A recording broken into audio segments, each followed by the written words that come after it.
سارے تینوں ہی منصوب ہوئے ہیں.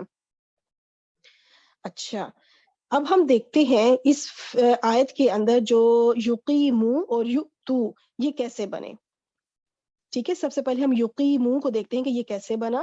باب فعال سے ہے، قاف واو میم اس کے روٹ لیٹرز ہیں. افعل یفعل، اسی وزن کے اوپر رکھیں گے تو یہ بن جائے گا یقویمو.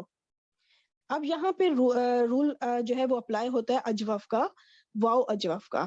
حرف علت متحرک ہو، دیکھیں اس کے نیچے زیر ہے، اور اس سے پچھلے حرف پر جزم ہو، تو قاف کے اوپر دیکھیں جزم ہے.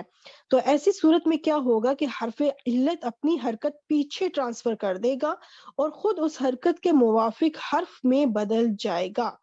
اب جو چارٹ آیا ہے اس میں دیکھیں اس کے مطابق جب واو اپنی حرکت جو کہ زیر ہے جب یہ پیچھے ٹرانسفر کرے گا قاف کو، تو زیر سے موافق حرکت جو ہے وہ ہے یا. تو یہ یا زیر سے موافق ہے، تو یہ جو واو ہے نا اس وقت وہ یا میں تبدیل ہو جائے گا.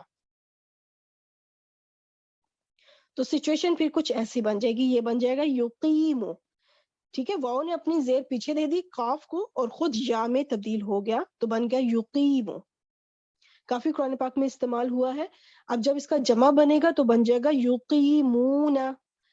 اب جب فعل مضارع کسی وجہ سے منصوب ہوتا ہے یا مجزوم ہوتا ہے، یعنی پیچھے یا تو حرف ناصبہ آ جائے یا حرف جازمہ آ جائے، منصوب ہو جائے یا مجزوم ہو جائے، دونوں ہی صورتوں میں جمع کا صیغے کا جو نون ہے وہ گر جائے گا، ڈراپ ہو جائے گا اور اس کی جگہ الف لگ جائے گا، تو پھر بن جائے گا یقیمون. تو یہ اس طرح سے بنا.